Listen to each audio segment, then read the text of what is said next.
welcome to another episode of the Woolly Thistle. We're feeling quite punchy this morning. It's Monday morning, we've had a good weekend, rested, lots of knitting, and we'll talk about that. And we're back with you, and we're so happy to be here. We've got tons to show you, don't we, Maggie? We do. Yep, we've got progress and gobs of yarn and just a lot of chit chat, I think. So this is going to be a good episode, I think. Famous last words, right? Let's hope. So we're going to jump right in and announce the winner from our last proper episode, which was with Gudrun Johnson and Caitlin visiting as well. We have a winner from that episode, and all you had to do was leave a comment, subscribe to our channel, give us a thumbs up. And Joan Howard, you are the winner, and you won a $25 gift certificate. And you said, I'm so looking forward to knitting a pair of socks from this year's West Yorkshire Spinner Christmas yarn. It's beautiful as I look at it across the room. I'm also looking forward to the release of the Victory Cardigan and hopefully a knit along or class.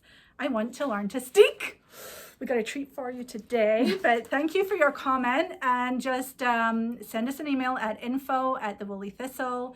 Put winner in capitals in the subject line, and we will get your $25 gift card out to you.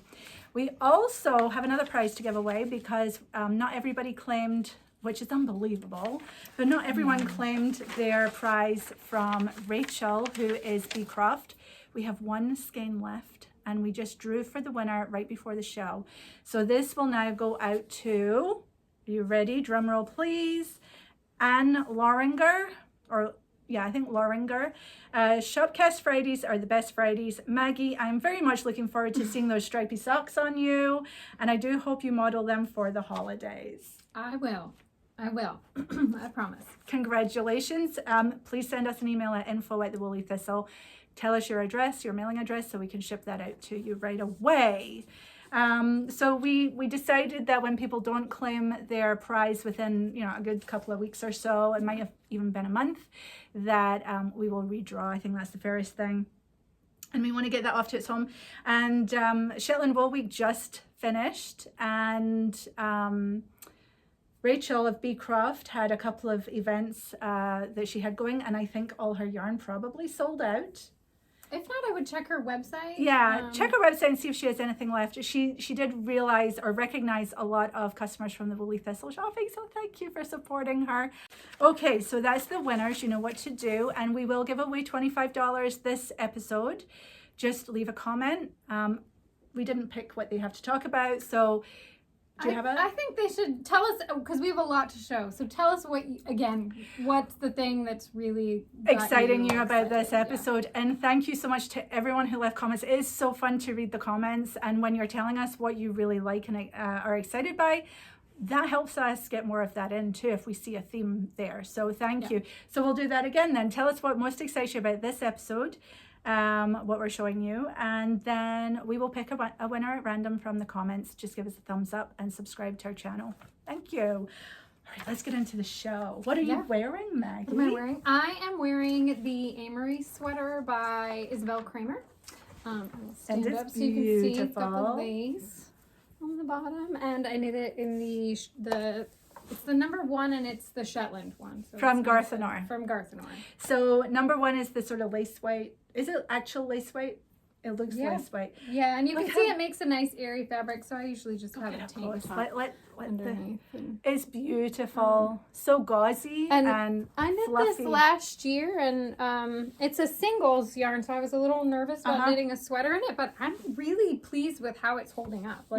It's not pilling, there's a tiny bit of pilling, but not what I would have expected. Terrible. Right, because singles will pill more than plaid yarn. Yeah, because the surface areas, there's more exposed, so it'll come out. Pills. Yeah. But even underarms where you would expect lots of pilling. And what breed was this? Shetland. Shetland, okay. So beautiful. And easy to wear next to skin. It's just comfortable. Yeah, and I love the lace detail around the bottom. Yeah. That's really pretty. Yes. So what is it called again? Amory. Amory by Isabella Kramer. And I'm wearing my Lovage that I knitted. This is a Marie Wallin pattern, and I wore it when I interviewed her, but I don't think I mentioned it. She gave me the nod, I see what you're doing. So I thought I'd wear it again and show everybody. This is designed for Rowan it's not available anymore. It was their fingering tweed. I forget what it was called, maybe Ron Fine tweed or something. And it was a lovely 4-ply fingering weight. I don't think that's around anymore. It got discontinued.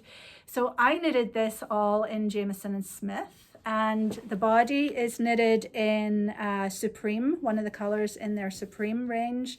And you can see that I used it throughout the color work, and the rest is in 2-ply jumper weight, and it was literally scraps that I had left over and I played with. And as per usual, I did knit this sweater twice. I knit it once, and was it top down or bottom up? I can't even remember. I think it's originally knitted top down, and I had all the colors. And if you watched Marie's interview that we just did, she talks quite a bit about color and choosing colors. I have no idea how I did, but I'm happy with it. And I want to say, I think that at the end of the day, is what's important, is that you are happy with your color choices. And but it was quite a job to sort of change the colors and make them look a way that I wanted. And the whole first one, I loved it, but it was too bright when I put it on. I felt drowned by the brightness of the color. So I still have that somewhere. I think it's at home. And I cut it, I knitted the whole sweater, and then I cut it and I reused this piece. So I basically picked up all the stitches, and no, I didn't. I knitted it down. I can't remember what I did, but anyway, I ended up having to graft it. So I didn't pick up the stitches from the bottom. I knit it top down either again or for the first time, who knows, I can't remember. And then I grafted it to the body that I had. But there was loads of complications in there too, because I had also knitted it too big up here. It was huge. It came out to like here. So I had to go down a size, and if I remember correctly, like it was also long in the armpit, so when you were wearing when I lifted up, I was showing everything. And it had like a remember? Oh yeah, it had this huge poof. It was so big. I don't know what I was thinking. I don't know. And then of course it billowed out the back, because there was just so much fabric. And so I had to go down a couple of sizes. I think I went down a needle size as well, everything to try and get it smaller. But I'm not a slender lady, so I was quite happy with the size of the bottom. So I was able in color work to increase my stitch count to match the bottom, and then I grafted it together. And I did the same with the sleeves. Yeah. So if nothing else, this has been a journey. All my knitting is a journey. Nothing ever. But I think too, like getting it, being sort of fearless to really look at it and assess it, and how can I make it better? Yeah, and that really is, that fearlessness is contagious, or is it does a lot for your knitting. It might take you longer to knit things in the end, but you learn an awful lot and you figure out problems. So this is my Frankenstein Lovage, and I love it. And I made it work for me. So I'm wearing this in honor of Marie. I loved talking to her. We had such a great chat. I hope you've watched it. If you haven't, you can find it. I think it's 153, the episode number. And so she just released her book, Cherish, on October 1st. And we sold out of all the pre-orders we had. So we have more pre-orders coming. And we sold out of all the kits that we had brought in. So we are now working, waiting for more colors to be spun up. So we're literally waiting for the yarn to come through the mill, and then we'll get more back in the shop for you, because it was very popular. You guys are so discerning, you know what you like, and you like color work, and that is what we're all about. So just be on our newsletter list if you're not already, so that you will get the first news on when we have those kits coming back. And you can sign up for the back in stock notice and the back in stock. So yeah, even though the kits and anything else that's out of stock is still on the shop, and you can go in to that product and you'll see a link that says notify me. And if you click on that, you just put your email address in there, and you will automatically get an email as soon as we put stock in, which is a really nice feature. You can sort of set it and forget it, and then you'll hear. But we've an embarrassment of riches right now. We've got so much going on, and we did have Gudrun Johnson visit as well in the episode before the last one, and she was lovely to talk to, and she's just back from Shetland as well. She went home with her son and visited her dad, and makes me really jealous. I really wanted to be over there for Shetland Wool Week and everything, but that's just not in the cards, because my kids are of an age where I need to be home. But yes, she got home, and I think that does the soul ever so good. And I kept meaning to bring this in. I use this at home a lot and I kept forgetting to bring it into work, but this is her Hansel hat. It's the full Hansel hat. I've got 2 of these actually. And this is the last one I knitted, and it's written for Jamieson Smith, and that's what I used. And this center color gray is 27, and I knitted this from a cone, and I knitted this from the cone. I knitted my Star Cardi from the same cone, and I still have yarn left on it. Cones are super economical too, and we just had some in, but they all flew out again. But yeah, so it's got a lovely, I don't remember what this pattern is actually called, but it's very gentle, undulations, and then there's an applied border on the end. So a very traditional shawl called a hap, and we want to get into a bit more hap knitting around here too. It's been on my list for a while. And once it's washed, like it comes off the cone and it still got the grease on it for the spinning mill, but once you soak it, all that just comes off, and it's lovely. You wore it the other day. I did. Well, now that it's getting colder out, I've brought it to work, and this is my sort of daily driver shawl for now. We're both sitting around in our shawls. That's right. You've got your by Annie Claire designed this gorgeous pattern, and it was originally for Wallin Son, which turned into Isle yarn, and we used to stock Isle yarn, and then when they decided to give up all their stash of Wallin Son, they let us sell it a few years back, and that was beautiful. So you got the kit, and I did. And it felt a little rustic at first, but it's really softened up over time. It's nice. Yeah, no, it's lovely. Oh, right. Okay. I'm obviously going off on tangents. While we're talking about Gudrun, though, we do have. Oh, yes. We have a preview of her book. It's on pre-order. Yep. Right now, we still had. Last time I looked, there were still some in the shop, and you can get them. And yeah, it's published by Pom Pom. Yeah, this book looks lovely. Yeah, it really is. It's doing extremely well. We've had to replenish our stock of it, so we'll be getting an awful lot in when they come in. Yeah. So her mother had a business in Shetland called the Shetland Trader back in the 70s. And Gudrun has 2 other books, but this is the 3rd in the series. That's so pretty. And this really digs into the roots of her mother's business, which she was a designer. And, you know, when Gudrun goes back to Shetland, she finds people who have originals from her mother's days. That's so amazing. Amazing. So this book is an homage to her mother's business. So she's taken a lot of her original designs and both modernized them, and at the same time has stayed true quite a bit to the 70s shape and colors. Oh, this is the one I was looking for. I really like this one. Look at that. And I love all that garter too. It's just so squishy and comfy. Yep. And color work in stripes is very striking. So yeah, even looking at that cover though, look, there's color work here and there's color work here, but they're completely different. And I love that she is melding things together. Yeah. Really amazing. And I think, because if you're not into this sleeve, I think it's easy enough to alter. For sure. She might even, I know she has in other standalone patterns offered, you know, just the regular sleeve that we like today, but it's not difficult to do that, and it's not difficult to make a balloon sleeve if that's what you want. Right. Very I love and you that. Could make it a balloon sleeve, but maybe not quite as balloon sleeve if you don't like it, but so pretty. I swear I saw her talking about that somewhere. I'm sure you did. Was it on our show? It may have been, but yeah. Yeah, so that's great. And I know that Gudrun is going to be re-releasing her Hansel hat pattern. I think she's made some updates to it. It's been around for a few years now, but I'm excited for that. And she's been picking out some colors, and of course that'll be in Jamieson Smith as well. We still feel like our hands are tied with Jamieson Smith. We get as much as we can, but we're not getting as much as we need. So that is why things like the Star Cardigan kits, just we aren't able to just make them. It's because we can't get the yarn. COVID is still, and now, you know, with the disaster that is shipping and logistics around the world, it's just affecting everyone. And we all do the best we can. We do the best we can.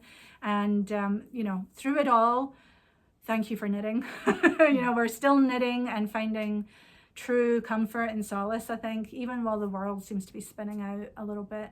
And we've got the holidays coming, and I think everybody's thinking about the holidays much sooner this year because we're being told that things are just not going to be available. the closer you get to the holidays. And so I know that we are planning, everything for the shop around that, and that we probably will have a very early cut off for if you're buying something for a gift for someone, that we are going to recommend doing it really early. That way we can pack it and get it out. It has all the time it needs to get there, and nobody will be, worried. So anyway, I really am being tangential today. Tangent. So let's see. Do you have any FOs, Maggie? No, I'm still working on my sweater. Is that an FO or is that a historic? It's a historic. Oh, you're still working on your sweater. I'm still working on my Why don't we do sweater? that? Because I don't have an FO either. So, Sweater KAL still underway. And we can mention, if you're watching this Friday morning, Friday evening, we're having a Zoom chat. Oh, that's right. So the week before the KAL ends, which is tonight, we're going to have a nice knit night together on Zoom. Yeah. So join us if you can, if you're knitting along with us. It doesn't matter where you are, if you're way behind, or if you've finished, or you're just knitting along at your own Or if you've pace. abandoned it. Just come and join us and bring us. I'm hoping that people will show us their knitting and what they knitted. That would be great. Yeah. And then the KAL wraps up on the 15th. But if you don't make it to the finish line, just keep knitting. I'm not going to make it to the finish line by the 15th, but I'm just going to keep going. Because we'll so, but anyway, I have 2 sleeves now. Yay! So yay, that's good. And Beautiful. I'm making good progress on the body, but I woke up to a bit of a situation. So this is what my mom would call a fan call. One of the cats, he didn't eat it, so he's fine. He's fine. Oh, is he though? Because he'd be in trouble in my He house. was just prancing around this morning, happy as could be. My youngest daughter found this and was like, "Uh-oh." Did she know to tell you right away? She picked it up right away. Yeah. She didn't tell me. She got ready for she put it in the bag and she put it up high. So Yeah, that's good. Kid. Yeah, definitely. And so the knitting is okay. I will say, sticky wool, there were like 2 stitches that had popped off the needle and they were just sitting there. Yep, they do. So I put them back on and it's fine. So, okay, well that's So that's it's a little traumatic. hard to look at. That is traumatic. I think I'll be able to rewind it into a ball. It doesn't look like he chewed through it. I don't see any breaks at all. He just went like this. He does, and I'd seen him sort of start to shove it in his face a few days ago. Like that's what he does, is he like does that, and then he really gets excited. What I find extra funny is he didn't go for the dyed yarn. It's the natural undyed. It does smell really woolly sheepy. That's a good taste. That's a good cat. How can you blame him, really? Well, let's have a look at your knitting though. So if yes, we can. I'll hold this. We can have a look. It is coming along really nicely. Show us, it's beautiful. It's so beautiful. Show us your Steeking and talk about so I messaged you the other night because I started working across the steek and you can see I did some floats on the inside and I was like, how's that going to work when I cut it? So I messaged Corinne and I said, so when I'm doing the steek stitches, what do I do? So I did a checkerboard. You said I could do a checkerboard.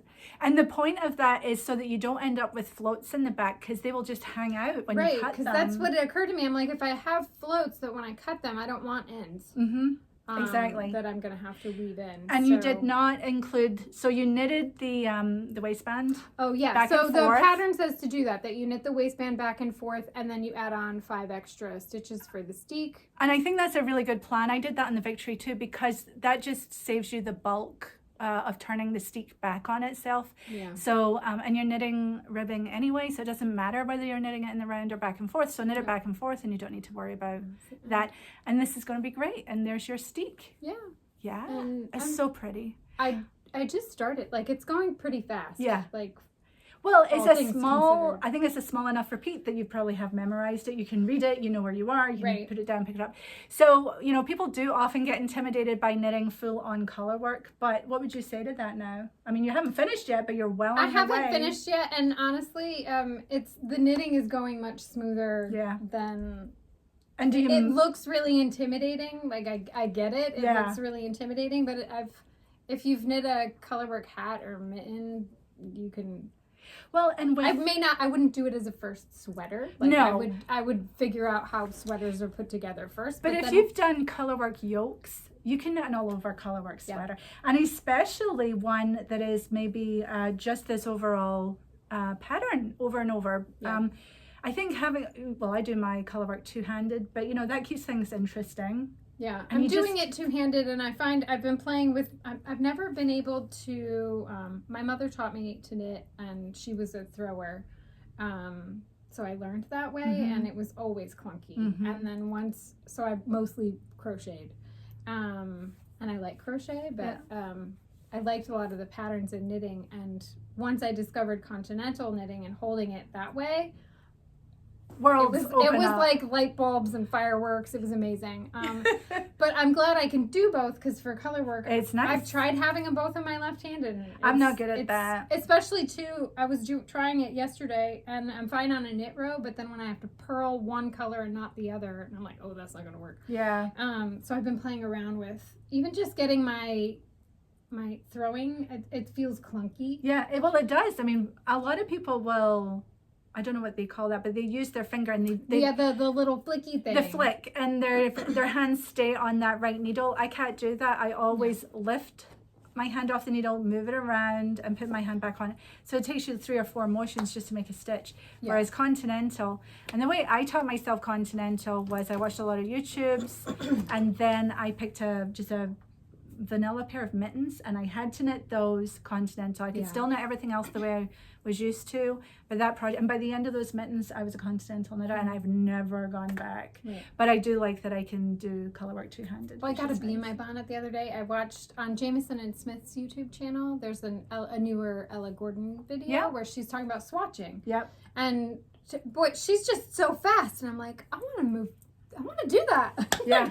So I cannot do that yet. So she's a thrower though. But it's more like a flicking motion. Okay. It's not a big. Yeah. Well, the fastest knitter in the world is Hazel Tyndall from Shetland. I don't know if she still holds that title, but she certainly did. Right. And I think she's a right-handed knitter, but she probably uses the belt as well. And then the flicking. But watching Ella's video, she didn't have the belt. It was just, but it was just the way, and she had one color on her forefinger and then one on her middle finger. And it was just fast. Yeah. I never knew there was all these different ways to knit. I just thought my way of knitting was how everybody knitted. Right. So that's but it got me thinking, like, well, I can play with different ways of tensioning it to see what works for me. And so far nothing great works for me.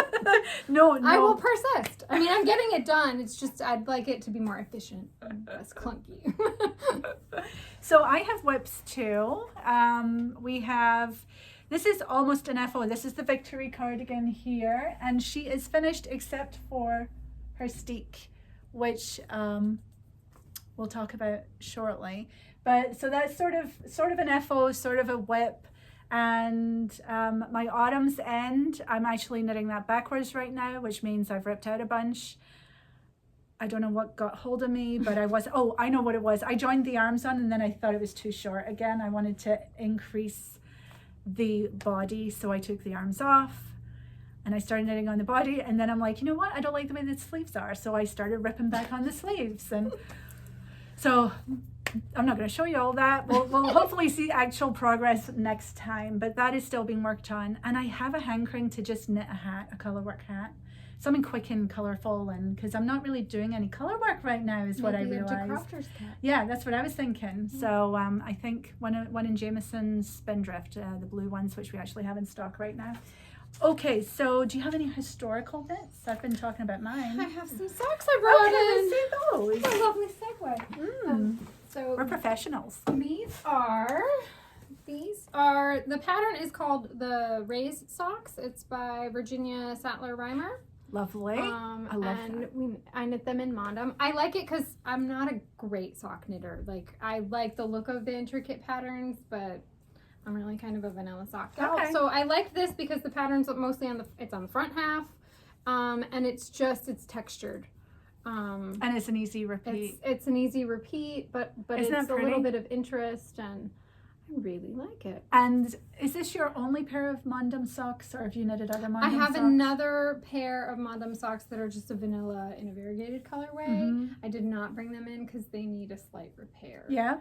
Which maybe I'll film the repair, because I'm just I've worn them now for, like, even these, they look brand new. I've worn these for I knit these maybe 2 years ago, and they've gotten a lot of wear. And these are non-superwash, 100% wool. The wool is from Retrosaria, who is in Portugal, and I love Retrosaria because it really does align with the Woolly Thistle. They're using heritage Portuguese sheep breeds, and they're keeping that going by running their business, and non-superwash and non.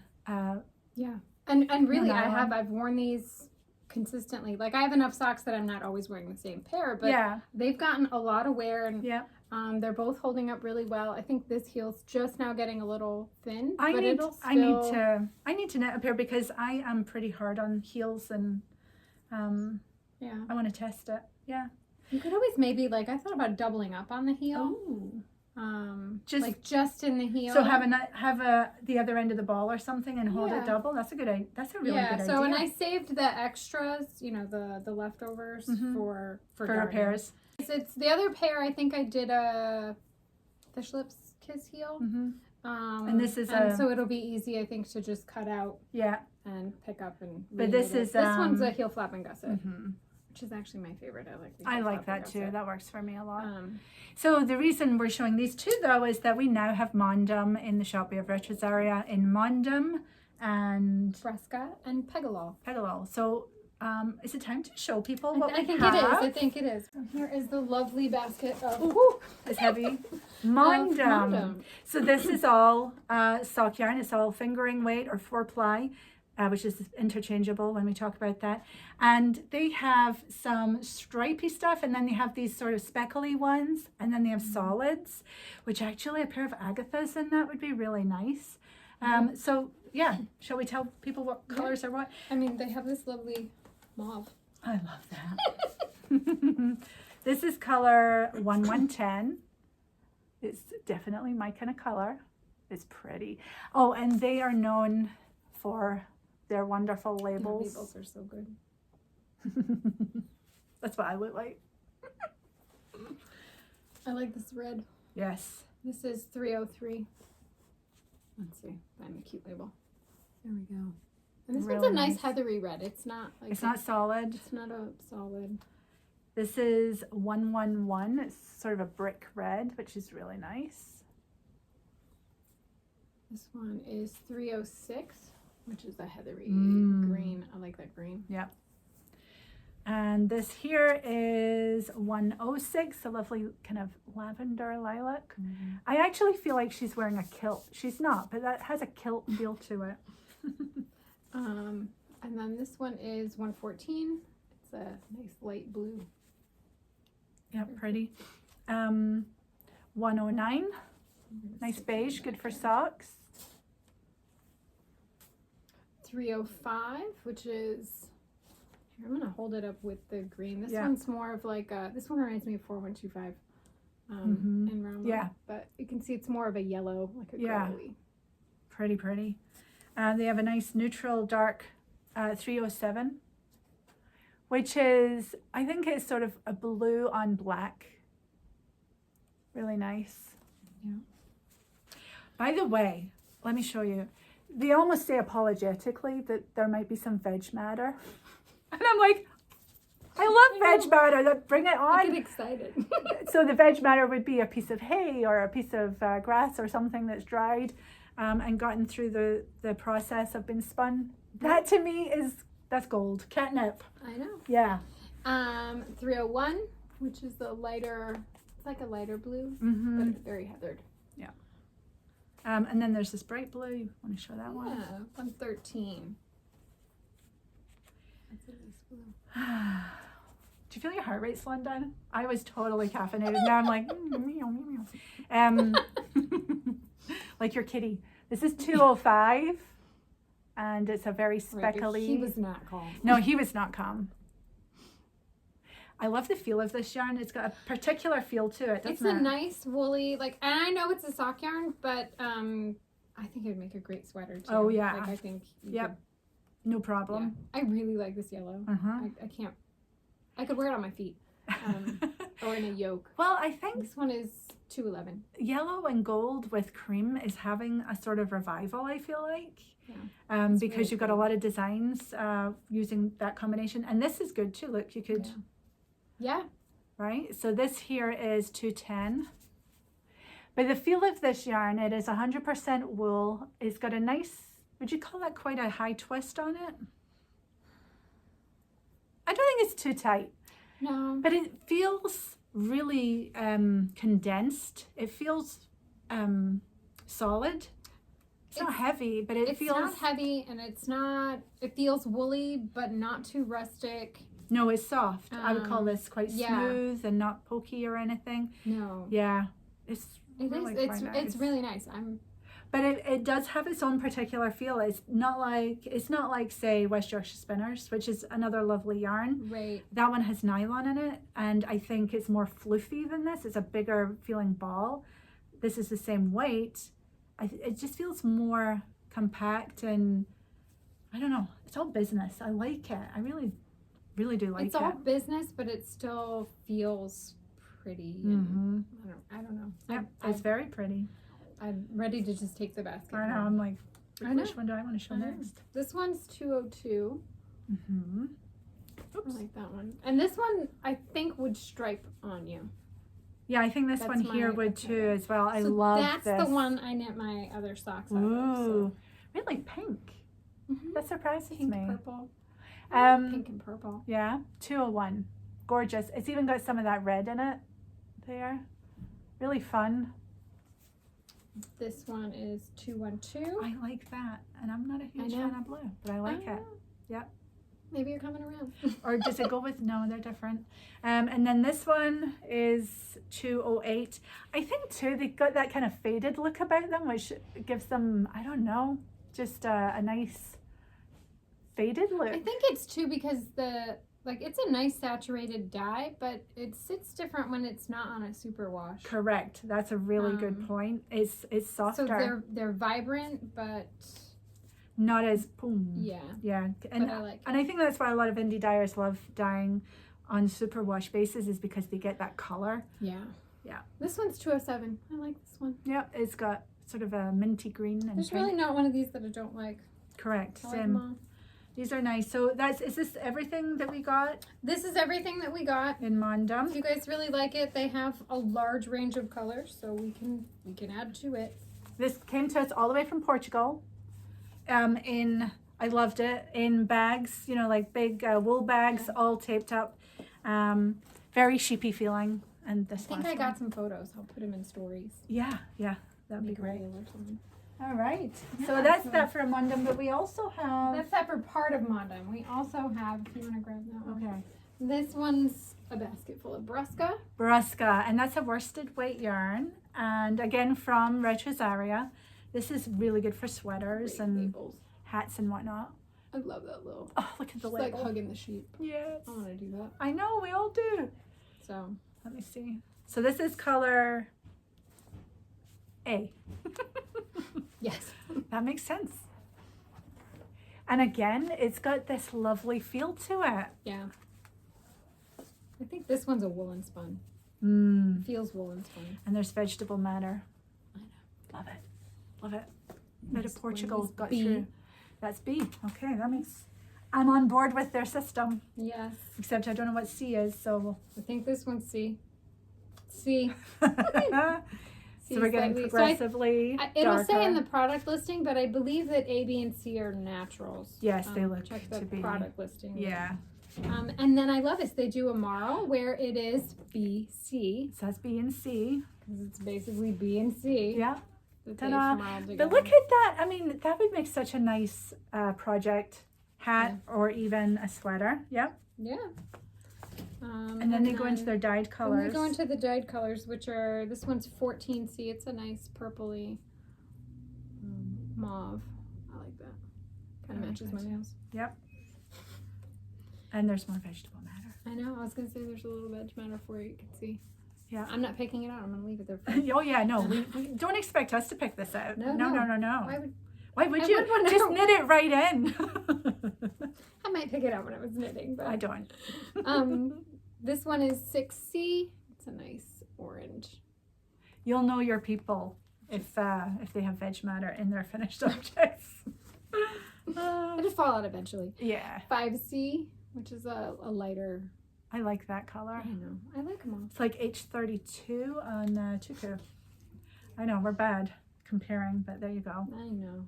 Colors are good. 3C, which is a nice green. Yeah. A yellowy green. Yeah. And it's tweedy as well. You know, that it's not a solid color. It's sort of tweedy. God, I love this. It's a little bit matter for you. Yeah, that was love really it. in there. Yeah. This one is 8C. I know. I've just taken over. Yeah, just go for it. 13C, which is a nice blue. And a nice, I don't know if this will show, it's 15A. This one, it's purple. So light lavender. Yeah. On gray, or on probably B or C. Yeah. Okay. Really pretty. So we have a good quantity of all of this. And then the last one is brand new to us. Maybe we could put a picture here of, what's the name of that design? You're going to make me try to say it. It's by Jenna K. Mm-hmm. Solalu? Yes, that one. Solalu. I'm probably saying it wrong. And she knitted it in Pegulhal. So we got some Pegulhal in because we really like it. The contrast color is this, which is 01. So that's a natural cream. We don't have the actual color that her design was knitted in, probably because it's so popular, it's sold out. This is 07, and it's sort of, again, a blue on a dark brown, gray. Very nice. Then we've got 06, which is this nice green, and you can see the color in there. That would be really nice. I like that. And then there's a lovely... You can't go wrong with any of these. No, you can. 05 is this pretty red. And I love this. This is me. 02. Even that like that would be good. Mm-hmm. Oh, good contrast. And 04 is a nice sort of medium brown, but it's got yellow and red in there as well. Yep. And another great label. So we got in plenty of this, that if you want to take a stab at a colorwork sweater, colorwork yoke, this would be good. This is actually, what weight is this? I want to say it's fingering weight, and I believe when I was looking at the information about it, it'll bloom a little bit. Yes. So it says that in their info that. And I like what they say: knit better, wear longer, waste less. I love that. Yep. Yeah. So, yep. Lovely, lovely. So that is all our offerings. I will say too, in case our viewers want to know, this one has the best smell. Like I felt like the Pegulhal when I was opening and going through them, it has the sheepiest. She has the best job. She gets to open the new stuff. I know. It is great because occasionally Josh, it is my dream come true. Occasionally Josh will get the mail and I hear, Maggie, yarn's here. And I get to go run and stuff your face in the box. See what new is coming in. It is a dream come true. I love it. I love it. All right. So, yes, we have lots of beautiful Retrosaria. I hope you're giving them a warm welcome. They will be live before the Shopcast goes live. So hopefully we have some left for you too. But we will get more. We're planning to keep this stocked up. Yeah. Fantastical. All right. And I do want to just say thanks to Caitlin, who was on our last episode. Caitlin works at the Woolly Thistle remotely. She's out in Indiana. Or Illinois. No, Indiana. Yeah. And she did some, she shared some button band math. Yeah. Which was really helpful. So, thanks, Caitlin, for being here. And we'll see you on the next episode. This time, we'll visit with Kelsey. And I believe Kelsey's a big fan of Retrosaria. And I think she's going to show you some of her projects and swatches. Okay, so that'll be coming up. We should talk about the Tapestry Cowl here, and I don't know if she's yet there. So we are finally now releasing both the 7-color kit, that's staying as it was, so you can still get the kit with the 7 colors where it's all mapped out for you and helpful. And then the 2-color one, Maggie, what are we doing with that? So with the Tapestry Cowl pattern, we've decided to sort of open it up, and if you purchase 7 balls of Rauma Finullgarn, yes, you get the Tapestry Cowl pattern for free. Yeah, which means that you can knit it in any color of Finullgarn you like. You can go, you can start with just a basic 2 color.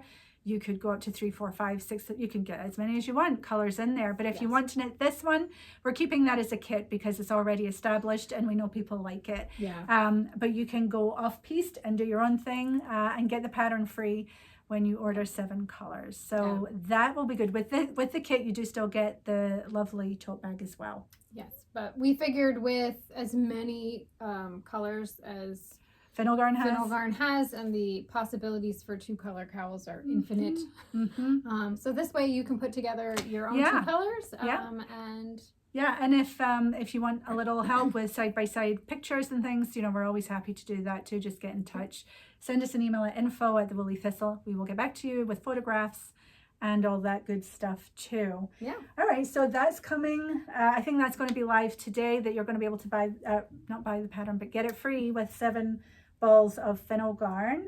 And we're not going to police what colors or anything, you can buy 7 all the 7 same. balls. Yeah. So yeah, you'll get the pattern. Ooh, we haven't had this in for a long time. What is it? Armscote Manor. Ah! I'm so excited. I know. I didn't know what you were going to say. Well, this is a very, very, very special yarn, and we get it whenever there is some to be had. And Deborah over there in England got in touch and let us know that there was more in stock. I gotta say, when I picked it up out of the shelf to grab here, I literally did a ooh. Yeah. Because I don't know what I was expecting, but so it's beautiful. And if you go on our shop page for the Armscote Manor, you will see where this comes from. It's in the Midlands of England. And that's very old wool country. That's where all the sheep were grazed and grown and sold at market, and the wool trade back in the medieval times, that's where it has its roots. And funnily enough, this one here is Portland, and it's a cream. This is one of the oldest sheep breeds in England, and the breed is actually listed in the Domesday Book. And if you don't know what the Domesday Book is, go look it up on Google, but it is medieval. So I feel very, very lucky. I always feel like this is almost royal sheep, like, oh my God. I mean, it's so old, and it's a beautiful, beautiful yarn that they make up with vegetable matter. So the Portland wool, and then they also have Black Welsh Mountain, which is another sheep that I love. I love any wool this color. And Black Welsh Mountain's got a nice feel to it, doesn't it? It really does. Like I often have to practice a lot of restraint at work. I can feel a big order coming on too. I'm like, where are you going with that? I've been warning my husband, like, warning you, I'm coming home with stuff. And this might be added to the cart. I think this is also, nice. It's so nice, and it's also very, very special. There's not a lot of it around, and I love that Deborah does this and this. Now get this though, when you combine that cream and dark brown, you get gray, which is amazing. And here we go. So we have, let me get this right. This is Portland and Black Welsh Mountain, but it's a dash of Black Welsh Mountain in that. And this one is a splash of Black Welsh Mountain. But look, they're gray. They're not brown, they're gray. And depending on how much of each gives you a different gray, which I think is just, that's amazing. Alchemy, isn't it? And these feel really, really good. Yeah, they all feel really nice. Mm-hmm. Yep. So the last time we had this in stock was actually, we reserved it for our taster boxes back in March. Mm-hmm. And so you could only get it in the taster box. This time we are sending it out into the world per skein so that you can get what you want. I love this stuff. I know. It's special. It is. This is the sort of stuff that the Woolly Thistle came into being because of. You know what I mean? Like, this is the sort of stuff that I knew I loved and wanted, and that I wouldn't be alone here. And it's really nice. It really is good. So we have that in, limited supply, I would say, but I would grab that. So we still have so much to show you. I hope that you are sitting comfortably with your knitting and enjoying what we've shown you so far. But you know, there's more to come and it's all good. I think let's take a break from the yarn because we do have more yarn, but let's look at books and pre-orders and bits and pieces that we have newly in the shop. This one, we've had it, but we restocked it. It's the paperback edition of 52 Weeks of Socks. Only $19.95, which I think is a really good deal for 52 odd patterns. So many it's lovely. patterns. It's really nice. It's a good quality paperback It does. book. It feels it's really nice. Yep. So we have this. So that is in the shop if you want it, grab that now. We also still have copies of Line of 12. Yep. This is beautiful. Many, many gorgeous things in here. Especially our friend Kristen Drysdale has a pattern in there. Yep. I love the smell of that. I love this book. I know. The Selbu Patterns book. You did a reel on that. So if you want to see a flip through, there is a reel on our Instagram feed with that. Lovely. Yeah. There's so much. Historical and if you find you're too tired to knit, you can flip through. I know, yeah. And then we have Blue Stockings by Kate Davies. Yes, so I think our first round of orders have we received the books and were able to send them out. They were a pre-order because we were waiting on the books to come in, and now we're on our second round of pre-orders. This book is entirely about socks. All the socks are knitted in John Arbon Exmoor sock yarn, which we stock, of course. Pretty. What I love about this book, though, is all about the Blue Stockings, which were a group of women way back in, There's also a shawl in here, though. There's also a hat for Harriet. So nice. Yes, another hap. I feel a hap. I think there's hankering for haps. So beautiful designs, lots of color work, and but the Blue Stocking Society, as usual. Kate Davies has written essays about this particular subject. I love this. I love the styling there. It's the long socks. I could totally. Really pretty. I love that color. That is mackerel sky. That pretty blue. Yeah, so we have this on pre-order, at least at the time of recording. It might be in and we'll be able to ship right out to you. But that is a pre-order that's in stock right now. I so easily get lost in our books. I know. We also, after Kelsey's discussion about color wheels, we couldn't help it. So we got some color wheels. Yes. We got the pocket size. Which is the one she used on her. Which is the one she used. And they also had this creative color wheel. Yeah. Which is bigger. It's bigger and it just shows you sort of more color options. But this, and this little one is the exact one that she used. So very helpful. If you missed that, go back and watch it. We had millions of comments from people saying how helpful it was. So thank you, Kelsey. You rock. Yeah. Appreciate that. It's funny because I have one for my spinning, for blending fibers and blending colors. But you didn't think about it. I hadn't thought to bust it out for. That's the wonderful thing about knitting and spinning and all the fiber arts, though, is there's never an end in what you can learn, and pennies dropping and light bulbs going off. And it's really good and fun. We should talk about the other pre-orders just quickly. Pom Pom Quarterly Winter Issue. We'll put a picture of it here. Yeah, that should be available now for a pre-order. And we've got Cherish, which is on its second round of pre-orders. So we don't have that yet, at least at time of recording, but as soon as it comes in, we will ship out the first round of pre-orders that went live on Friday last week. We sold out of those and we're still waiting for those to come in, and we will get those out to you as soon as we get them. And then the second round, we're hoping we can get out round about October 15th if they come in round about then. So yes, beautiful book. Very, very well received, wasn't it? It was crazy. So lots of stunning designs in there. Gorgeous. And you know, the fact that they're actually reincarnated from previous collections is just like, wow, what you can do with color and changing it up. And she also changed up some of the constructions, so you know, they're slightly different that way. Some of them are just complete color changes. All of them are knitted with our British breeds, which we stock here. Yeah. And we do have a good supply of individual balls, except I think we're out of silver birch and dark green, which means we're out of what we need to make kits. But if you don't need those two and you want to have a go, you know, you could get the book and go to work yourself. If you look at the product page, it shows you all the sweaters that are in the book, and some of them are solids. Yeah, that's right. I don't remember the name of it. There's a pink one in there that has some like light twisty cables and Oh, yes. I like that one. Yes, I do too. It's a nice little cardigan. Okay, so that's on pre-order.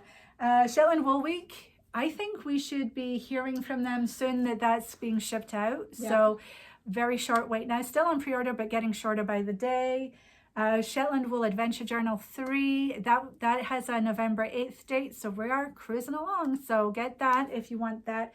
Both of those are amazing, and I just think really, I don't know, they're just really good collections, and they sort of mark a moment in time as well, where we are all so crazy about Shetland and Shetland wool and knitting and color work, and they're just really of the moment. And also they take you back in history and they put you in the place of Shetland. I'll admit that last year was the first year I purchased an annual. Yeah. And I love it. I occasionally just leaf through it. There's a lot of value in there, and just hearing the stories, patterns, and there's recipes. It had much more in it than I was really expecting. No, really worth the pennies for sure. And on top of just being beautiful to look at, and they're kind of collector pieces too. I think, year after year. Stripes by Vera Valimaki, we have that still on pre-order. Do you know when that comes in? Is it this month? It launches on the 29th, and as soon as we get it in, hopefully for the next episode we can at least give you a sneak That would peek. be good, yeah. And the yarn for her is it Varpu? Varpu? Yeah, Varpu kit, which is a striped shawl. We made a kit out of it using lichen and lace, and that order is with lichen and lace, currently being dyed up specifically for the stripes book, and we have that in the shop as a kit, and it's a pre-order because we're waiting for the yarn. I think that'll be an amazing shawl. I haven't knit brioche in a while, and the only time I knit brioche was for a different shawl. This one's tempting. And of course it's in the rustic sport weight, which is what we carry, and it's just lovely. I think it'll be really squishy and bouncy. Yes, I agree. And it's going to be up against your neck, so if you're particularly sensitive, you have to think about that. But I prefer to enjoy the process of it softening and getting better over time. Like, when you're knitting with it is probably the hardest it's going to be, and then when you block it and soak it, and it just gets better and better. And I feel like those are heirloom quality yarns and pieces. So that's the spin I have going in my head. That's the story that I have. It's not scratchy. I am very tolerant of yarns and that are not. You have a pretty high tolerance. I was surprised. So I have some lichen and lace that I swatched, and I need to do a blog post. I haven't written it yet. It's in my head. But I've done a couple swatches, and I'll admit they got thrown in my bag, and they've worn so nicely, like just being beat up in my bag. So put them in your bag. So, but they've also softened up. Like, it really softened up, and I know it's rustic, but it's not prickly. Right. I think it's just, it feels very downy to me. Yeah, nice. I really like it. So yeah, it's Canadian wool. It's local to us in a sense, in that it's just north of us. Are they up in Nova Scotia? Where is Briggs and Little? Or New Brunswick? New Brunswick. Yeah. I think that's it for all the books and new bits. New bits. Just going in the shop today. Ready? Yeah. Oh, what is this? These are the Knitting Barber. And they come in this lovely tin, which has a screw-off lid. And it comes in different colors. What the heck is this, Maggie? So, it is a length of like tubing that you can see there's like a little hole. Oh, and it's more than one line. Actually, here, let's grab my. Oh, things are flying. Grab my sleeve. This is. So you take the pieces. Tubing and you put it on your needle. And what it allows you to do is you pull your needle. I'm going to be brave. Or just do it, yeah. It's hard to sticky wool. Yeah. You pull it through. I'm twisting it a little, but it sticks. The tubing really sticks to the needle, and then look how easy that was. So now you can try it on. So now I can try it on. So really good needles. For sweaters. Or when it says put your arm stitches on waist yarn or on a needle holder. And start knitting the body. That's what you do. Yeah. Right? I think so. Yeah, because it's instead of waist yarn, isn't it? I think so. I don't know if it's just for trying it on. I play with it. No, it's not just for trying it on. Gosh, I know about this, apparently. I've got strong feelings. Okay. So fearless knitter, a little more hesitant. I'm going to drag you in this. So no, I think you would, when it says for your sleeves, you know, you can either just leave it on the needle and find another needle to knit the body on, or you could put this through it, try on your sleeves. What's really great, like, look, I'm pulling on it. It is not coming off my needle. Oh, right, yeah. So I pulled it out. Okay, so now your sleeve. Now I could try it on. You can try it on, and your sleeve could sit in your bag, zipped up, safe from the cat. Yes. On one of these, because I think you get 3 of these. I think you get one long enough for the body, and then 2 for sleeves. Yeah. And then when I'm ready to put, like, I think you could easily use this to join the sleeves and the body. Yes. Like wind it through. Yes. So then if I'm ready to put it back on, done that, and now I just give it a tug. So this essentially is an invention by the knitting barber, who I think is a barber who likes to knit. And she's in Finland. Amazing. It's just such ingenuity. Definitely it just solves the problem. Yes, makes it so much easier to have to put it on. I always dread putting it on waste yarn. And well, I can never find that piece of waste yarn for some reason. And well, also, you gotta like one at a time. And you gotta, yeah, and I know. I always end up doing it the wrong way around as well. Like I end up, to get it the right way, I end up having to pick with the left hand instead of, it's a whole thing. Yeah. So anyway, these are going in the shop today, and various colors. I think she's got a wide array of colors. But we just got 4. If you like and them, we we'll got get bright more. Colors so that you can see it in your we did that on knitting. We did that on purpose so that you can see it. There's a nice green. Yeah. I don't want to fly out again. And then that purpley one again. So yeah, really fun. And the pink that I've got. And you get this nice screw top little tin with it as well. Yeah. So just toss it in your knitting bag, and off you go. You're good to go for any knitting eventuality at that point. There we go. Okay, so we're going to show you 2 more yarns. Then I think we should go visit Kelsey. Enjoy Kelsey. Watch Kelsey the whole way through, and then come back and visit us, because at that point, I'm going to cut the steek live on the show for all to watch. This is exciting. There's no end to my bravery today. So let us show you the yarn, then we'll go to Kelsey, and then we'll come back and do that. So we have lots of special yarns today, don't we? We do. So from Uist, here you can compare those two. From Uist Wool, which is in North Uist on the Outer Hebrides of Scotland, we have all this loveliness. This is DK White. Solace is the cream. Florin, which I know I'm not saying it right, these are Gaelic words which I do not speak, is a nice grey. And then we have 2 dark browns, Hebridean brown, which is Kalma, my favourite. I always try and get more of that in, no matter what. I like this one. I mean, I like them all. But... Deal or Dial, I'm not sure. But this one is Swartbles and a splash of Cheviot. I like that little, like the kind of barber pulling as they mix. Yeah. Oh, I just like it. Isn't that pretty? And Elizabeth Doherty did a beautiful pattern. We'll put a picture here called Shan or Cyan. I don't know how you say these Gaelic words, which is embarrassing. And we don't have the colors that was knitted in, but it was very much, I think, these 2. Yeah. So it's a beautiful sweater. It's a lovely sweater with little bits, little like flecks. A textured yoke. But I love my dark browns, so we do have that as well. And you could do it in that as well. But anyway, we have this in stock. I'm not sure how well stocked up. It's been in, I think, for a week now, so it might be getting low. And we did just get more Garthenor. I don't know what I'm thinking. So yeah, so I just I grabbed a little bit of everything. So this is a smorgasbord of beautiful. So this is what I've knit my amory out of. Oh, right. This is the number 1, and it's the Shetland. And you can see it is a single ply. All of the number 1 is lace weight and a single ply. Which, did you notice any bias? No, I've not noticed any biasing. Right. My swatch didn't bias. Okay, that's amazing. Because, they sometimes say that it'll move to the side of the twist. Yeah. But they know what they're doing, I guess. Maybe you know more. I trusted Isabel Kramer. Yes. Yes. So hers didn't bias. I don't think.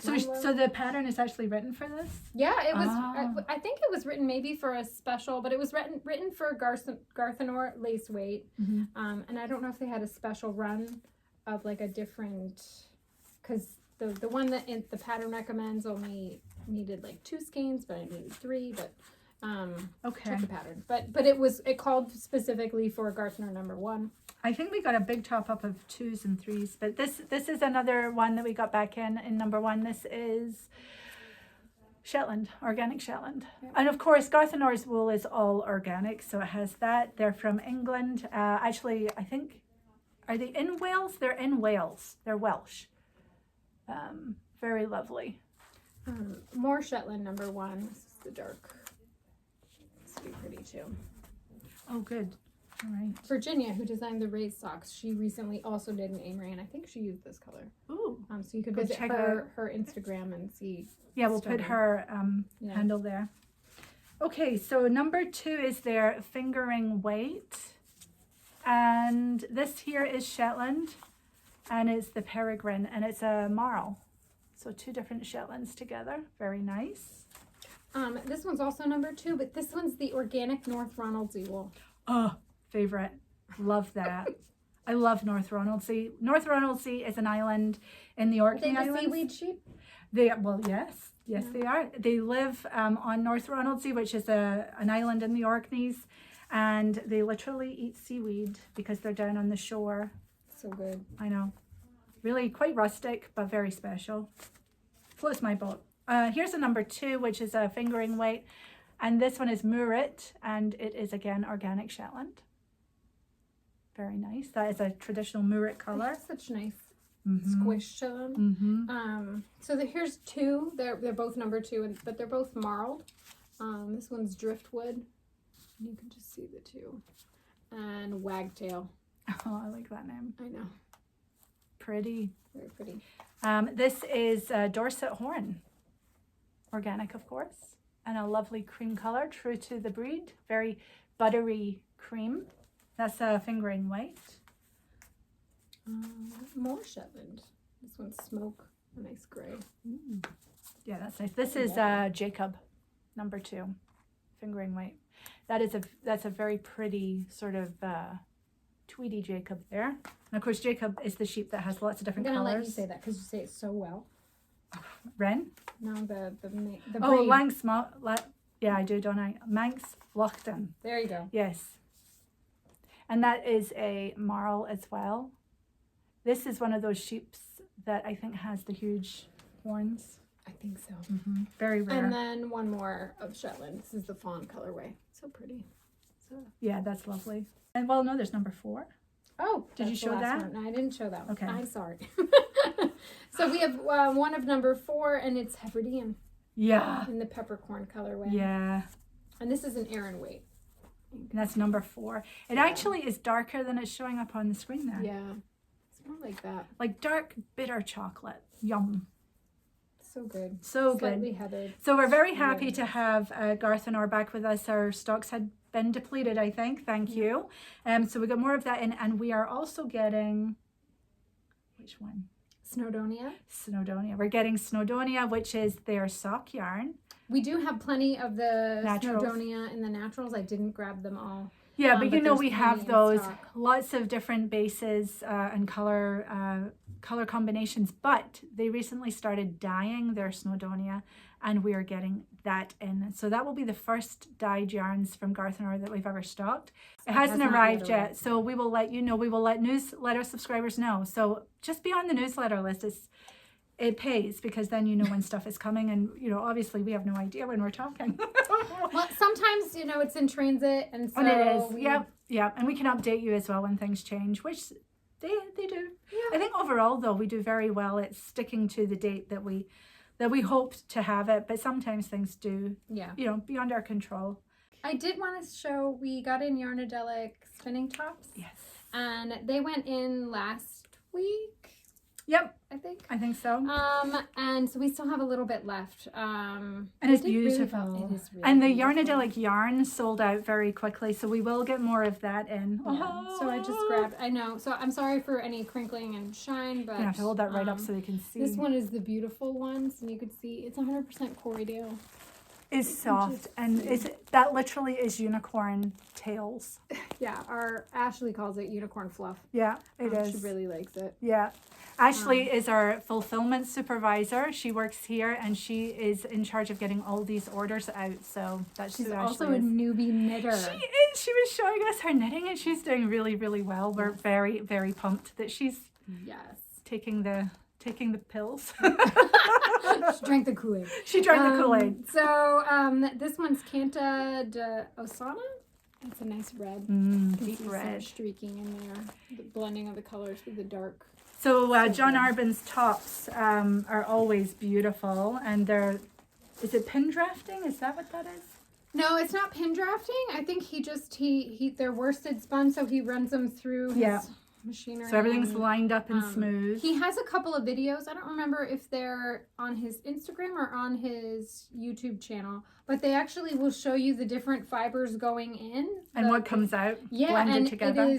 It is amazing. What's this one? This one is Of My Hands, which is a really pretty, it's hard to see, but there's some yellow in there. Yeah. And green. And, so good. Amazing. I had a couple more. I love this one. Pink Moon. Gorgeous. You can just see. Look at all the colors. Which is why, like, this is Pink Moon that turns into the sport weight yarn that many of you purchased. And you can see that's why he gets all that depth of shade. There's so many. It's not just pink. Yeah, there's all other kinds of colors in there. So good. I'm a fan. Can you tell? Yes, you are. Hardcore. And you know, you can do this on a spinning wheel, or you could just do drop spindling with this. A little bag of fluff is 100 grams, and that will give you hours and hours of dropping your spindle. Yeah. And Corriedale wouldn't be a bad one to start with either. Why is that? It's a medium wool. It's not quite as slippery like merino. Merino. I started with merino, so it literally was a drop spindle. I just. Have you spun any of this yet? Not yet. I have a bag on my desk. Okay, so you need to bring in and show us. I keep debating how much more am I gonna buy? So Maggie is an excellent spinner, and actually Caitlin is a spinner as well, and she's purchased some. Ooh. So we'll see who gets to it first. Yeah, her or me. We want to see it though, and maybe even a little demonstration would be fun. Yeah, Maybe I can film spinning it on my wheel. Okay. I just don't. You're not a drop spindler? I'm not. Okay. I kind of want to be, but I love my wheel. Oh well, you do a beautiful job on it. So we'd love to see that, wouldn't we? Yes. Yeah, I'll see what I can do. If I must. Harmonium, and got only a couple more here, but they're so good. Sunflowers in my garden. I keep saying sunshine. It's just show them the back because the label's not that fun. Yeah. It's the wool that we want to see. This one's really good. Yeah. Nobody knows. And so many colors in there. Gorgeous. Let's see. Woman in blue. I know. I kind of liking these icy blues, I think. That one reminds me of Mackerel Sky. Mm-hmm. This one is Galetta Guitar. Yeah, so you know all the names for these are songs. John Arbon is a big music fan, and they sat around drinking wine one night, coming up with colorways and names for them based on, and they were playing records as well. That's really nice. This one's Walt. Gorgeous. Nice. Gorgeous. Yeah. Yeah, I think it'd be fun to work at John Arbon's. I think they have a lot of fun. I think so. I think I could hang out with them, no problem. I know, right? I just have to get over there. Okay, so that's it for what's in the shop right now. At least the new things. There's plenty more, believe me. But that's what we wanted to show you today. Let's go and visit with Kelsey. I know that she will have lots of interesting stuff for us. And watch that and then come back and we will get cutting this steak live on camera. Hi again, it's Kelsey. I'm just popping in to talk about one of my favorite subjects, which is actually probably one of a lot of knitters' least favorite subjects, which is swatching. To back up for a second, this sweater is the Lunenburg sweater. It's knit in Briggs & Little, which happens to also be the base that the Lichen and Lace Rustic Heather Sport is dyed on. These are not the Lichen and Lace colors, but it's the same base. So this is just an example of something you can knit in that yarn. And to get back on track with swatching, I tend to be a tight knitter. So often a pattern will call for a US 4 needle and I'll need a 5 or even a 6. So swatching is my friend because I have made shawls and hats and things that just come out too small. And I've learned from experience that that's not a risk I want to take with garments. So these are 2 swatches that I made for this sweater. It's made out of this yarn. And as you can see, they're swatched in the round. So they have all these little scraggly bits and a couple of scraggly columns of stitches along the edges. But as long as you're knitting your swatch wide enough, it doesn't really matter if your edges are all crazy, especially in woolly wools, because this is just that's never going to unravel. And it's not like I'm keeping this for, you know, home decor or something. It's just for me and for my knowledge. So I did end up having to knit 2 different swatches to figure out what needle size I needed for this sweater. But needle size, and this is what I really wanted to talk about, gauge and needle size is only one thing that you can learn from swatching. Another thing is how you like the fabric. So for example, here's another yarn, and you can tell on the one side here, I knit with a much smaller needle, and so it's a much denser fabric. On this side, it's exactly the same number of stitches because I just did these rows of garter stitch in between to differentiate, and it's a much looser, much sort of drapier fabric. This side I'd use for mittens, maybe some hats, but never something like a shawl. I think a sweater would be great in this side, the sort of slightly looser side. So you're not only trying to meet your pattern gauge, you're trying to figure out, do I even like this fabric for the project that I want to use the yarn for? And a pretty dramatic example would be these 2 swatches. These are both Rauma Finullgarn, and this one is knit with a much larger needle than this one. This, I believe, is on a US 2, and this is on a US 0. So this is a very tight gauge. I think I measured it at 36, which is pretty tight. And I would really like to knit socks at this gauge, because it's not really, you can't see any holes, it'll reinforce itself, it's not gonna wear as badly as a very loose gauge. Where this, it's not as loose as I'd want for a shawl, it's not really draping that much, but a cowl, I think it would be fantastic. So it's exactly the same yarn, just knit on different needle sizes, you get completely different fabrics. And the other thing that I like to do with swatching is just testing yarns that I've never used before. For example, this is a yarn that I bought a ball of, and it seemed pretty rustic, pretty rough in the ball. It's not something I bought from the Woolly Thistle, I've had it for a long time. But I knit it on, let's see, 1, 2, 3, 4, 5, 6, 7, 8, 9, a US 10 needle. And so I do these yarn over, knit 2 togethers along the upper edge to remind myself what needle size I used. But once you wash it and block it, it was a totally different yarn. The fabric feels completely different than the ball did when I was holding just the ball of unwashed yarn. So that's another thing, is you can't wash a ball of yarn. I mean, you could, but I'm not sure you'd want to. But you can wash your swatch. And so you're gonna wash it in exactly the way that you will wash your finished project. If you're going to soak it and wet block it, do that with your swatch. If you're going to steam block it, do that with your swatch. Another example, which this is a sweater I've shown before, a big green sweater. It's the Ballad Pullover by Sari Nordland, knit in Peace Fleece. I actually knit, let's see, 1, 2, 3, 4 different swatches for this for a couple of reasons. One, I was knitting just to see if I liked the yarn, so I knit this one in the flat, but the pattern's in the round, so here's my swatch that I knit in the round, which I never cut open, so it's got all the long floats around the back. And then Peace Fleece, their website even says you can wash the sweaters or the garments or the hats or whatever you make with Peace Fleece in the washing machine. So I wanted to see what that did, both for the gauge of the sweater to make sure that once I washed the sweater it wasn't going to shrink up or blow up or whatever it might be, but also to see if I liked that fabric. So this is my washed swatch, and if you read my Peace Fleece blog, you'll see these 2 swatches as well. You have an unwashed one, you have a lot more stitch definition, and you have a washed one where it didn't felt, but it definitely fold, where the stitches kind of puffed up, filled up the spots, and became more of a solid fabric. So that's another thing that I like to do with my swatches.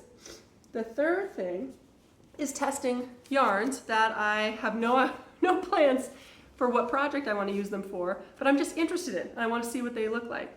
So a couple of those yarns that I have just here are from Retrosaria, Rosa Pomar yarns. They're from Portugal, and these are both made from Portuguese wool.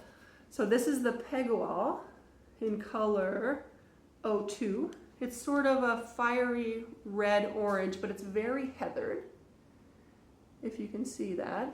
And let's see, it's Serra da Estrela and Portuguese merino wool, sourced from Portugal. And so I wanted to see what this knit like, what it said, how it performed, what kind of fabric it made. So I knit up a swatch.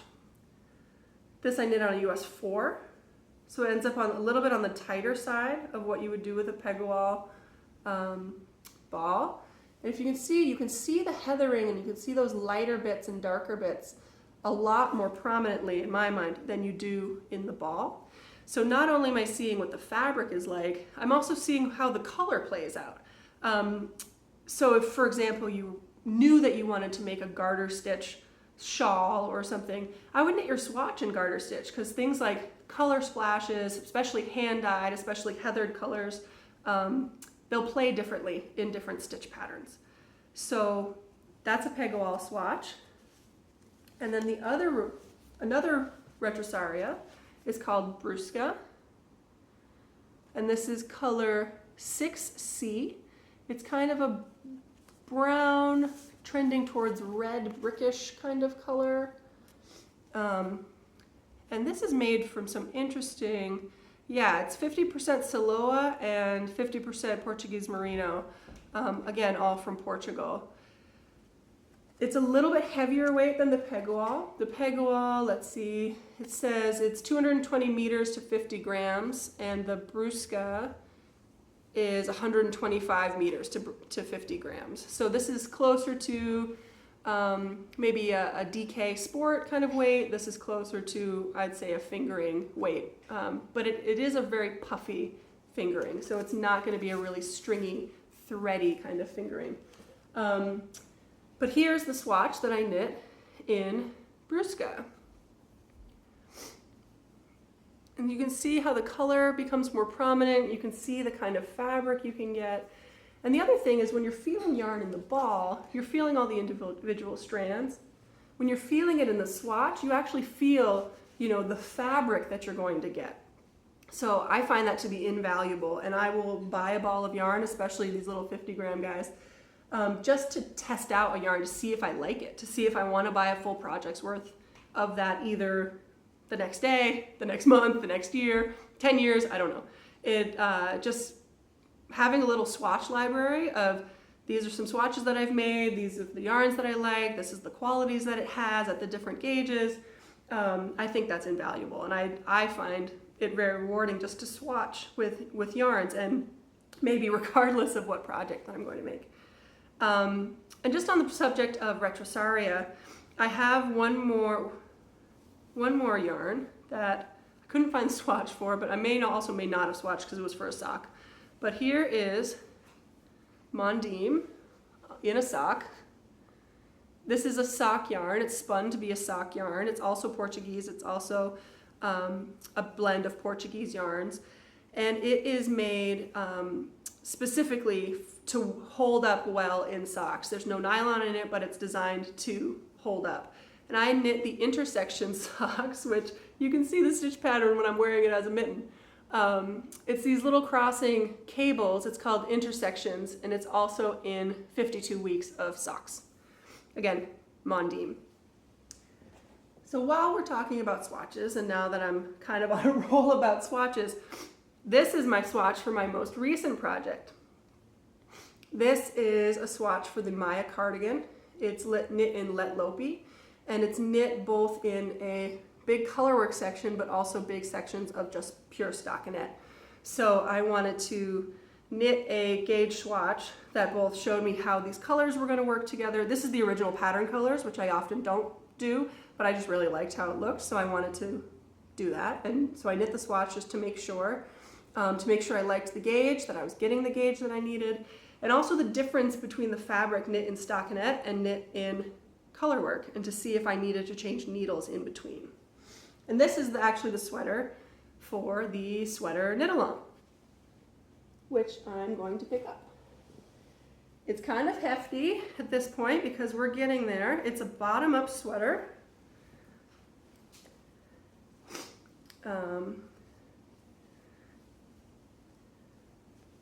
Yeah, I think that's a pretty good thing. So it's steeked here, down the middle. You start at the bottom. You start with the sleeves, actually. You knit these sleeves, and you knit up.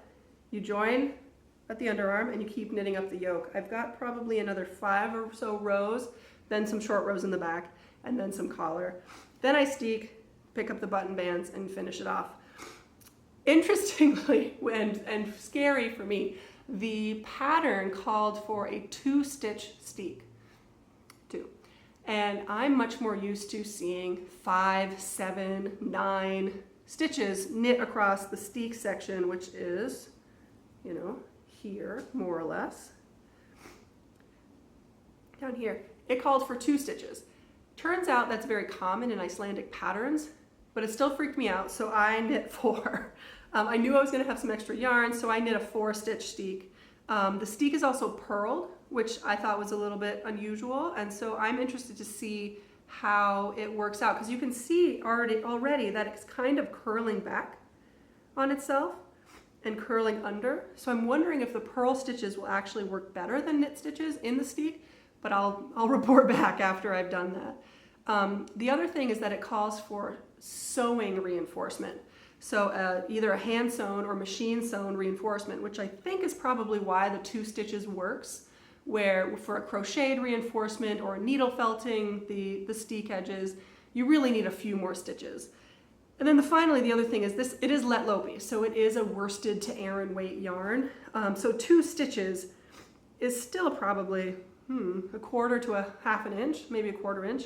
And then the 4 stitches is closer to a half an inch to 3/4 of an inch. So it's a pretty wide steek, even though this number of stitches is fairly low. If you're knitting something like Jamieson Smith, it's going to be a much smaller stitch. So I'm thinking maybe that's why you need 5, 6, 7, 9, because you actually want that stitch to be kind of the same width as this steek, to be the same width as this steek, but your stitches are so much smaller that you need more of them to get the same width. So we'll see. Hopefully that works out, but we'll see how it goes. So yeah, this is the Maya cardigan by Helene Magnusson, knit in let lopey. And if of the eagle-eyed watchers out there, you can see that I messed up my swatch a little bit. My swatch does not have it does not have the rust line right through the middle of the blue, but it still works. It's fine. It's a swatch. It's not a final product. So we move on. We forget about it. The very last thing that I wanted to talk about is completely different. It's completely separate from swatches and steeks and cardigans and knit-alongs and all these other things. And well, I guess it is a knit-along, but I just wanted to show the colors that I have picked. I'm going to participate in the Stephen West Mystery Knit-Along this year. He does this, releases a pattern 1 week at a time, sort of one section at a time, for usually a pretty monster shawl. So it's a pretty big project. It starts October 8th, and then every week after that, I think for 5 or 6 weeks, he releases another section. You certainly don't have to keep up with that section, but I think it's kind of a fun project where you're just seeing what happens and seeing what he comes up with his different slip stitch patterns and everything else that he does. So this year, he asked for solid or mostly solid colors that have high contrast with each other. So in a fingering weight. So I went with Jagger Spun. And some of this is woolly thistle. Some of this is colors that are either discontinued or that we don't carry yet or something. And then one is a completely different hand-dyed speckled yarn. So I went with sort of a dark gray, charcoal, almost black. This forest green color, sky bluish, grayish color. This kind of peachy tan, which I have mixed feelings about, but I think it will work. I think it'll look well, look pretty good. And then this cream with multicolored speckles. And just throwing them all together, they look like that. So we'll see how it goes. I just wanted to share. I wanted to throw it out there in case anyone else was thinking about that mystery knit along and Jagger spun. And I just wanted to point out Jagger spun, I think, is going to be a really good, really nice option. It's still got the heathered colors, but I think he'll have some graphic color work sections that'll really make these colors pop next to each other. So that's my next project. I'm currently finishing the cardigan. This is the next thing that I'm doing, and I just wanted to share. Thanks for joining me.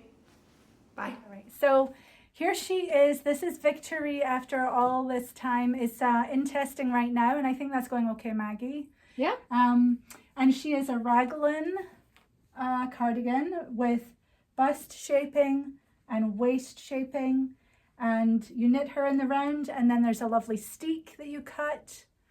And in the back, I am really happy with how the shaping is working out. You can see that it fits her. There's more darts in the back here, and then we've just got a 2x2 rib at the bottom. I did another version of this where you do a 3-needle bind off in all the places, and that I think would look more like a jacket than a cardigan. So I was able to finish her. I had to knit the button band on in a different lot color, but I don't think it shows enough that it's terrible. Thank you, Roxanne, for the extra yarn that you supplied to get this finished. I was able to finish it, and I did all the binding off with the other color. Okay, so here we go. I'm going to use these little scissors, which we have out in the shop. They're available. They're called, I think, Nirvana antique scissors, and they have a lovely sharp. You can use any scissor, I would just make sure it's sharp. So I've used big kitchen scissors before, and I'm just going to leave her on here, and we're going to cut. So Maggie, you're going to, let me talk about the steek. So the steek here, I did 2 stitches, then a 3rd stitch, and then another 2 stitches. So the whole steek is 5 stitches. And what I did was I purled 2, then knitted that 3rd stitch, and then purled 2 again.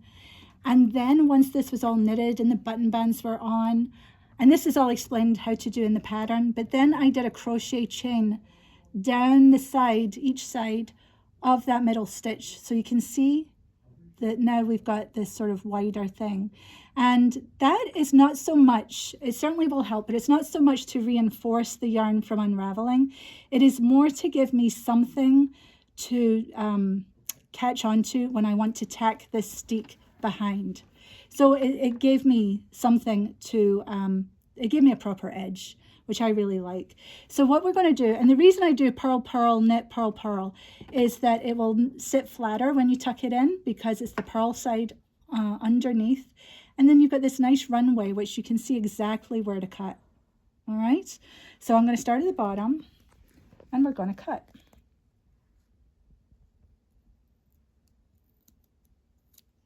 There we go, we're on.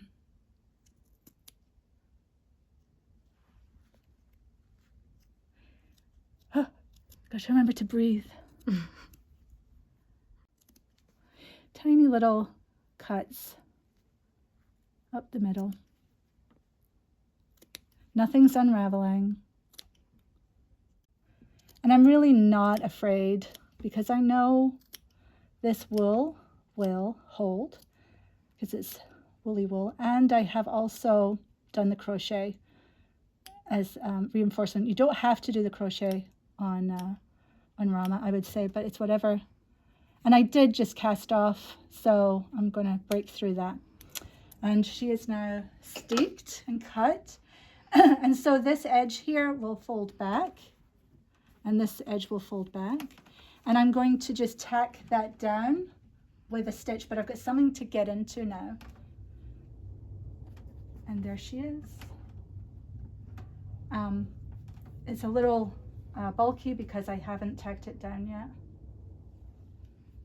But isn't she lovely? Ta-da! And the nice thing about doing your button band first is you're done. So I don't need to pick up stitches now. Yeah, I think she's pretty good. So maybe next episode I'll be wearing her, but I did want to just show you steeking is not as terrifying, and there's things you can do to help yourself get there, and that will all be in the pattern as well.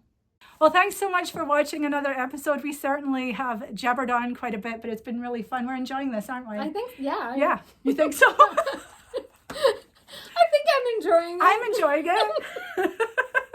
So thank you for joining us for another episode. We'll see you again in a couple of weeks, and, you know, happy knitting. And if you go out, take your knitting. bye. Bye.